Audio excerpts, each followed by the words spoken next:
There's one thing PC gamers hate more than anything else, and that's a bad PC port. In this video, I'm going to be taking a look at 4 god-awful PC ports that were released in 2015. Number 4 on this list is Dead or Alive 5 Last Round. Dead or Alive 5 isn't a terrible game, but the PC version that I played was one of the worst fighting games I have ever played. First of all, when this game launched, online play wasn't even available. How are you gonna release a game like Dead or Alive and not even have online play? And then eventually, a few months later, when they did add in online play, it caused the game to start running very poorly. It started crashing on a lot of different machines. So if you want to play this game online, it's pretty much not going to happen. And guess what? Us as PC players, you would think, hey, Dead or Alive 5 is probably going to look better than the PlayStation 4 version of the game. Guess what? That isn't the case. PC players actually got the PS3 version of the game. We got the PS3 textures. Sure, we can play the game at a higher resolution like 1080p, but the game doesn't even look as good as the PlayStation 4 version. Yeah, I have a GTX 970, and I can't make a game look better than what it does look like on a $300 console. Figure that one out. And then guess what? Some gamers decided to make some inappropriate mods for the game, and then the developers of Dead or Alive 5 said that if that continues, they're not going to be releasing any more games on PC. Yeah, I'm sure that Skyrim and Fallout don't have any inappropriate mods either. Dead or Alive 5 Last Round is just an absolutely horrific port. I don't even know how this made it onto the market, but stay away from this. It is absolutely terrible. A game that a lot of people actually don't know is on PC is Toukiden Kiwami. This was a game that was originally released on the PlayStation Vita, and then it was ported later onto the PlayStation 4. And Toukiden Kiwami is actually an awesome game in my opinion. I played this game on the PlayStation 4. It's a bit like Monster Hunter, and just me saying that probably makes you think, hey, Toukiden Kiwami sounds really cool. Not on PC it isn't. This is an absolutely atrocious port. 30 frames per second lock. You can't even use the mouse in this game. You have to use keyboard. And the key binding in the game is absolutely horrific, and controller support is pretty limited. You have to have an Xbox 360 controller, or you have to have a PS4 controller. I can't even play the game with my Xbox One controller. And guess what? Just like Dead or Alive 5, it seems like the developers decided to port over the PlayStation Vita version of the game instead of the PlayStation 4 version. Figure that one out. And guess what? Dead or Alive 5 Last Round and Toukiden Kiwami were actually made by the same developers. Tecmo Koei needs to be banned from making PC games. Yes, they did an okay job with Dragon Quest Heroes, but they need to rectify the garbage that they've already released. Dead or Alive 5 Last Round and Toukiden Kiwami aren't the only garbage ports Tecmo Koei has made. Look through their catalog. I'd say about 85% of the games that they've released have been absolutely horrific on PC. Those two are just ones that stand out from 2015. Moving on to number 2, which was actually a very big surprise to me, was Call of Duty Black Ops 3. Treyarch was talking about how this game was going to be awesome on PC, how they're going to have dedicated servers later on, and I was like, damn, Treyarch's actually trying to win back PC gamers' trust. You know, PC gamers really haven't been into the Call of Duty franchise over the last few years, and I was like, man, maybe we'll get back into it with Black Ops 3.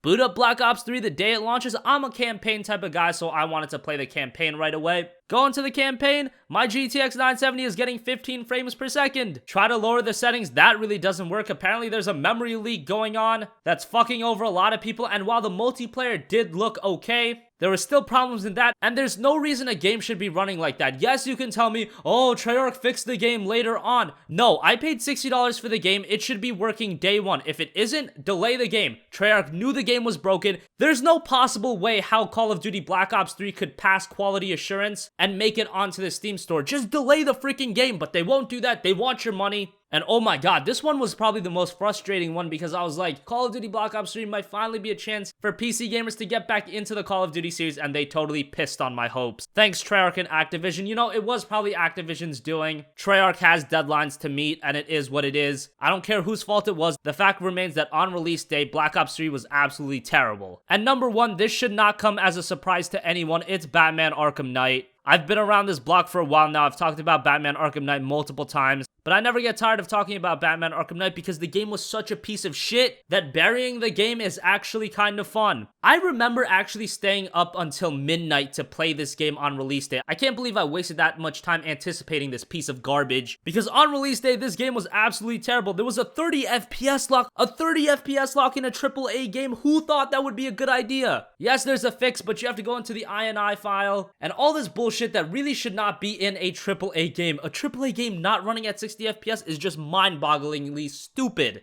and then we all know about how the game got removed from the Steam marketplace and all other retailers. So they take it off the store, cool. They offer refunds, cool. They eventually put it back on the store and it's still broken after like 4 months. What? And I assume it's not Rocksteady's fault. I'm pretty sure it was Warner Brothers who are the guys that outsourced the PC port to be done by a second-rate studio. And that's not what PC gamers should have to put up with. We should have had a quality port from day one. And at this point, I don't think Batman Arkham Knight is ever going to get fixed up to the point of it being a quality game on PC. I've given up on that hope long ago. And I actually tried to play Batman Arkham Knight ago because on the core, it is a good game. I've played this game on consoles and there is a good game somewhere in there. But on PC, it's just mind-numbingly bad. On a GTX 970, I'm getting constant stuttering. It's like, man, even at 1080p, I can't play this game at 60 frames per second consistently with medium settings. And it is better than what it was at launch, but at the end of the day, I can't defend garbage like that. And the people that do say something stupid like that, oh, guys, give Warner Brothers a break. They tried to fix Batman Arkham Knight. Guys, they stole money from you. They essentially stole money from you. That shit cannot be defended. Batman Arkham Knight is the worst PC port of 2015.